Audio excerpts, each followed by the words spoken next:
Bueno, en este video vamos a ver el tema de implementación de los controladores con el amplificador operacional.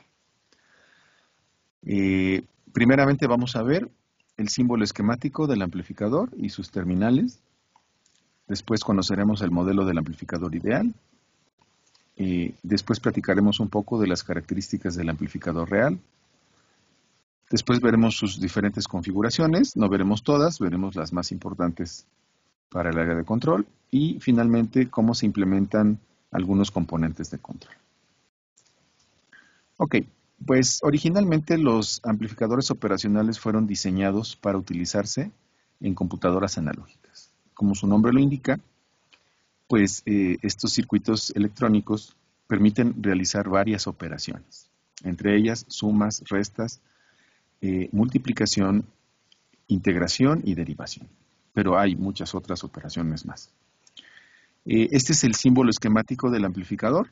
Como pueden ver, tiene 5 terminales. 2 de ellas sirven para alimentarlo. Como pueden ver, el amplificador operacional se alimenta de forma común con un voltaje bipolar. Aquí está la terminal positiva y la terminal negativa.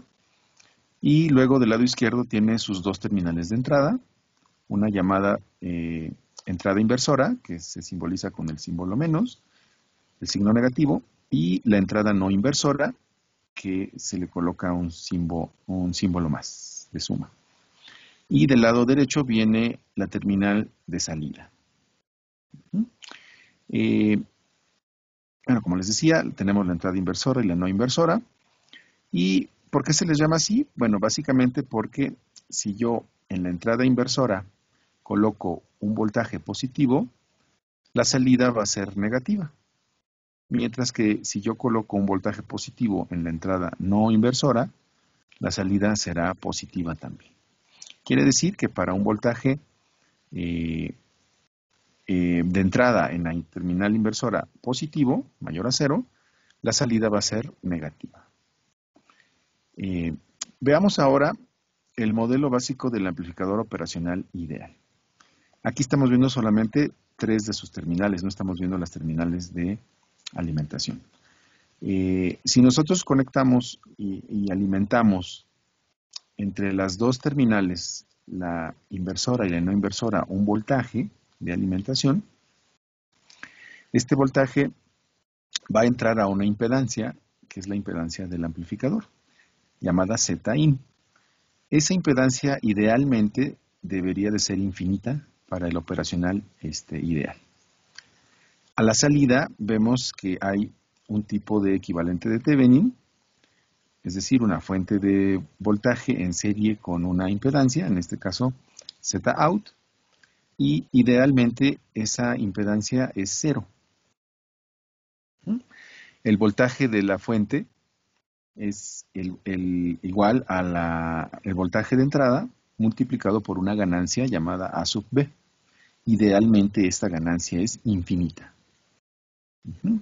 Por otro lado, dado que la impedancia de entrada es infinita, entonces la corriente que circule por ella es 0.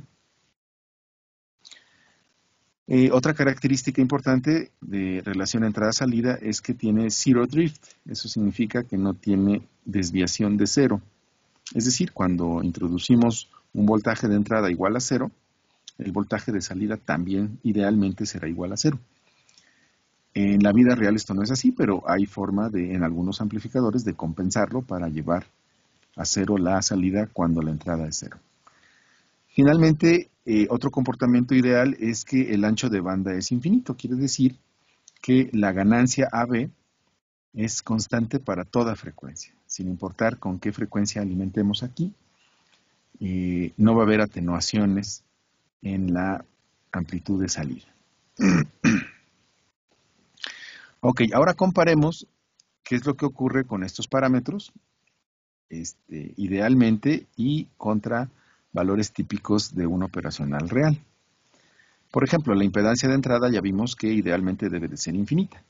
En la vida real, dependiendo de la tecnología con la que esté construido el operacional, puede ir de decenas de ohms a centenas de kiloohms si operacional está construido con transistores bipolares de juntura, TBJs, o bien más alta, de 1 megaohm a 10 teraohms, si el amplificador operacional está construido con FETs, es decir, con transistores de efecto de campo. La impedancia de salida, como ya vimos, idealmente pues debe de ser 0. En la vida real, la impedancia es pequeña, pero no es 0, anda alrededor del valor de los 50 ohms. La ganancia también vimos que idealmente debe de ser infinita. Bueno, en la vida real, en una configuración llamada inversora como esta, en donde la terminal no inversora se conecta a tierra y el voltaje se alimenta a través de una resistencia de entrada a la terminal inversora y además se conecta a una resistencia de retroalimentación, pues podemos calcular que la ganancia es el cociente de la resistencia de retroalimentación entre la resistencia de entrada. Y podemos jugar con el valor de estas dos resistencias para obtener ganancias muy altas, pero no infinitas. Finalmente, el parámetro ancho de banda, que vimos que es infinito, idealmente, pues en la vida real anda en el orden de megahertz. Recordando que el ancho de banda se define como la frecuencia en donde la señal se reduce 3 decibeles con respecto a el componente de corriente directa. Aquí lo vemos en una gráfica, esta es una gráfica de un amplificador real, lo saqué de las hojas de datos, y estamos viendo aquí la frecuencia en escala semilogarítmica contra la ganancia del amplificador. A 0 decibeles significa que no hay ni atenuación ni amplificación.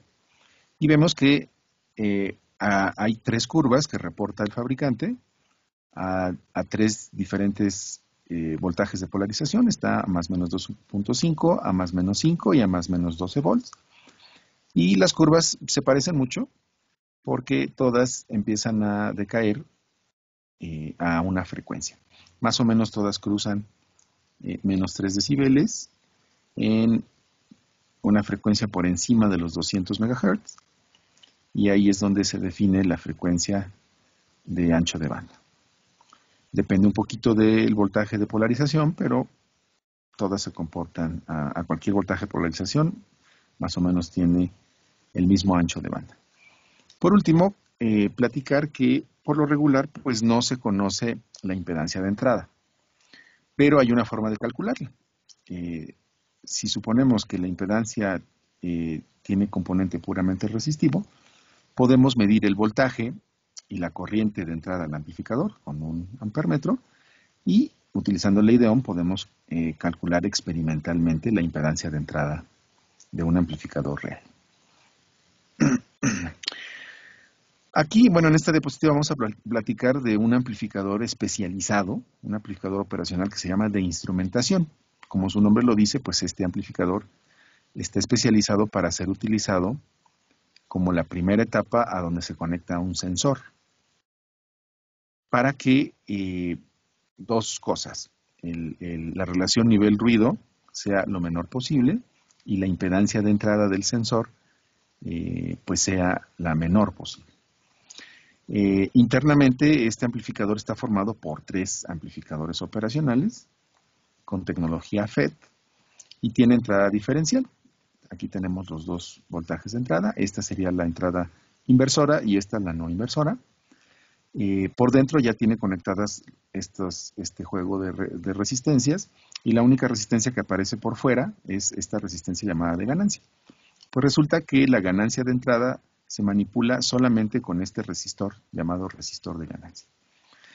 Lo importante de este amplificador es que la impedancia de entrada llega a estar en el orden de 10 a la 9 ohms, o incluso mayor para algunos amplificadores de instrumentación. Esto significa que la corriente de entrada del sensor pues, tiene que ser mínima y hay un perfecto acoplamiento de impedancias entre el sensor y la primera etapa de amplificación. Aquí les puse el dibujo de un amplificador comercial de instrumentación, el AD8221. Como se puede ver, aquí tiene 2 terminales en donde se conecta esta resistencia de entrada, con la que se manipula y se determina la ganancia del amplificador. Y el voltaje hay que introducirlo a través de sus terminales diferenciales. Otra cosa a notar es que tanto el voltaje de alimentación positivo como negativo llevan capacitores a tierra que sirven para eliminar cualquier ruido en el voltaje que no se introduzca hacia el amplificador. Ok, vamos a ver ahora las configuraciones. Comencemos con la más sencilla de todas. Se llama amplificador inversor, que es la que estábamos viendo en la diapositiva anterior. Esta consiste en conectar la terminal no inversora hacia tierra y el voltaje de entrada entonces se introduce a través de la terminal inversora y una resistencia llamada resistencia de entrada. A su vez se conecta entre la salida y esta terminal una resistencia llamada de retroalimentación. Pues resulta que la ganancia para esta configuración pues es igual al cociente de la resistencia de retroalimentación entre la resistencia de entrada, pero como se conecta en la terminal inversora, el voltaje de salida va a salir con signo menos. Por eso se llama amplificador inversor. La amplificación se da por esta cociente de resistencias y la inversión pues por el signo. De tal forma que la relación entrada-salida, el voltaje de salida se calcula como esta ganancia multiplicada por el voltaje de entrada. Esta configuración tiene la característica de que se limita, es decir, los voltajes de alimentación del amplificador limitan el voltaje de entrada y el voltaje de salida. Entonces, si la ganancia se escoge muy alta, pequeñas variaciones del voltaje de entrada pueden lograr que el voltaje de salida se sature ya sea en el voltaje positivo o en el voltaje negativo. Entonces, la ganancia, que idealmente podemos escogerla infinita, pues no es así en la vida real, porque se va a saturar la salida del amplificador. Entonces, esta ganancia hay que escogerla adecuadamente para que dentro del rango de operación de voltajes de entrada no ocurra este fenómeno de saturación. La siguiente configuración, muy conocida y muy utilizada, es también una configuración de amplificador, pero en este caso es no inversora. Esto ocurre porque el voltaje de entrada se conecta en la terminal no inversora y la retroalimentación se da a través de la terminal inversora. De nueva cuenta tenemos dos resistencias, esta llamada de entrada, pero está conectada a tierra, y la resistencia de retroalimentación. Resulta que aquí la ganancia queda determinada de nuevo por el cociente de la resistencia de retroalimentación entre la de entrada, pero más 1. Como pueden ver, no tiene signo menos. Y esta ganancia multiplicada por el voltaje de entrada me va a dar el voltaje de salida. Algo importante que hay que hacer notar en esta configuración es que la resistencia de entrada va a ser igual a la resistencia de entrada del amplificador operacional, es decir, esta resistencia que va a estar entre sus terminales, y que la ganancia, el valor mínimo que puede tener es 1. No se puede hacer menor a 1, es decir, el amplificador aquí podría hacerse una relación que incluso atenúe el valor de la señal. Aquí no se puede hacer esa atenuación, el valor mínimo es 1. Y hay que escoger adecuadamente esta relación para obtener la amplificación de diseño, la amplificación que estamos buscando. Otra configuración muy utilizada es el seguidor de voltaje, que en inglés se le conoce el impedance buffer. Este circuito básicamente se utiliza para un correcto acoplamiento de impedancias entre una etapa y otra etapa de amplificación. Su tarea principal no es amplificar ni atenuar.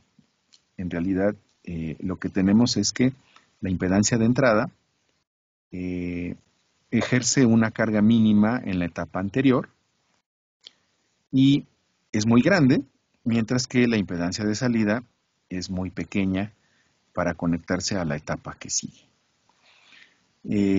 Las características en un amplificador ya real, como el LM741, la ganancia es unitaria, idealmente también lo es. La impedancia de entrada es cercana a 1 megaohm, aunque idealmente, bueno, es infinita. Y la impedancia de salida es muy pequeña, como pueden ver, es de tan solo 10 ohms, aunque idealmente debería de ser 0. Básicamente este seguidor de voltaje se utiliza, como les decía, para un buen acoplamiento de impedancias entre dos etapas de amplificación. O no necesariamente de amplificación, entre dos etapas de un circuito electrónico, en donde se necesite una impedancia muy grande de entrada y una impedancia muy pequeña de salida. Otra configuración muy útil se llama el amplificador sumador inversor. En este, como pueden ver, pues se pueden conectar varios voltajes de entrada a través de sus respectivas resistencias y se colocan en la terminal inversora, por eso se llama inversor. Como se pueden imaginar, la suma de estas señales va a salir con este signo menos. De nueva cuenta, la terminal no inversora se conecta a tierra y aquí está otra vez el resistor de retroalimentación. Bueno, pues podemos calcular la salida utilizando superposición, en particular la propiedad de aditividad, en donde la ganancia del primer voltaje pues va a quedar dada por la relación que ya conocemos, resistencia de, el cociente que ya conocemos, resistencia de retro entre la resistencia 1 con el signo menos, y así respectivamente con cada uno de los voltajes. Y después hacemos la suma por aditividad para obtener la salida total. Quiere decir que el voltaje de salida va a ser igual, RF aparece en todas, lo podemos factorizar, menos RF, y va a ser igual entonces a la suma del inverso de cada uno de los voltajes entre su respectivo resistor. Si escogemos adecuadamente los resistores y los hacemos unitarios, por ejemplo, entonces tendríamos el inverso de la suma de los voltajes de entrada. Existe otra configuración que es no inversora. Como pueden ver, es muy parecida al amplificador inversor. En la terminal negativa se conecta la resistencia de retro y la de entrada a tierra. Y ahora los tres voltajes a través de sus resistores se conectan a la terminal no inversora. En realidad este no es un sumador porque vamos a ver su relación entrada-salida, es en realidad un promediador. Si asumimos que las tres entradas existen y que las resistencias R1, R2 y R3 son exactamente iguales, pues la salida va a tener este comportamiento. Va a ser igual a la suma de los voltajes entre 3 por la ganancia de esa configuración, que es 1 más RF entre R. Como pueden ver, en realidad sí está sumando, pero está sacando también el promedio. Si tenemos, esto es para 3 entradas, si tenemos mayor número de entradas, pues simplemente vamos a tener la suma de los n voltajes de entrada dividido entre n y multiplicado por la misma ganancia. Entonces, en realidad, este amplificador sumador no inversor lo que está haciendo es sacando el promedio de las n entradas. Pero es muy útil también para sumar adecuadamente las señales, sin invertirlas. Veamos ahora el circuito amplificador de voltaje diferencial. Este es muy importante para cuando queremos utilizar el amplificador para, como entrada de un sensor. Regularmente el voltaje del sensor se conecta de forma diferencial a través de estos dos resistores, R1 y R3. Tenemos otro resistor, el de retroalimentación, como comúnmente, a través de la terminal inversora, y un cuarto resistor que se conecta a tierra en esta configuración. Básicamente la configuración sirve para amplificar la diferencia entre las terminales inversora y no inversora. Bueno, la relación entrada-salida de esta configuración está dada por esta expresión, donde pueden ver que, bueno, tenemos aquí un juego entre las 4 resistencias que me definen la ganancia para el voltaje 2 y resistencia 2 y resistencia 1 para el voltaje 1. Sin embargo, se puede ver también que si yo, para simplificar esta expresión y no tener tantos valores de resistencia, para no tener 4 valores, puedo hacer que R1 sea igual a R3 y R2 igual a R4. Sustituyan aquí y van a ver que fácilmente pueden llegar a esta expresión. Entonces, esta expresión me define el comportamiento del amplificador de voltaje diferencial. Básicamente, el voltaje de salida va a ser igual a la diferencia de V2 menos V1, tal cual, V2 que está en la terminal no inversora menos V1 que está en la inversora, multiplicado por R2 entre R1, como si fuera la resistencia de retroalimentación entre la de la entrada de las otras configuraciones. Y importante es que no sale con el signo menos, sino que sale la diferencia entre V2 menos V1. Este circuito, esta configuración, como les decía, es muy útil para conectar un sensor que sea la primera etapa de amplificación del sensor. Con lo que hemos visto, pues ya podemos empezar a darle aplicación a nuestros elementos de control, por ejemplo. ¿Cómo genero la señal de error con un amplificador de voltaje diferencial? Bueno, pues vean en nuestros esquemas, en nuestros diagramas de bloques, es común que tengamos este bloque de suma, en donde necesitamos hacer, por ejemplo aquí, generar la señal de error a partir de la resta de la referencia menos la señal medida. Así lo vemos en diagrama de bloques. ¿Cómo lo vemos en el diagrama esquemático del amplificador diferencial?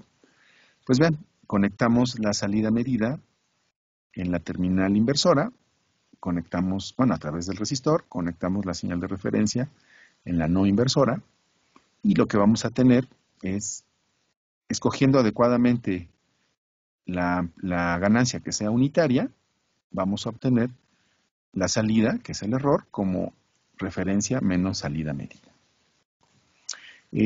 Ahora, si además de considerar resistencias en la configuración inversora, como la que vemos aquí, consideramos impedancias, es decir,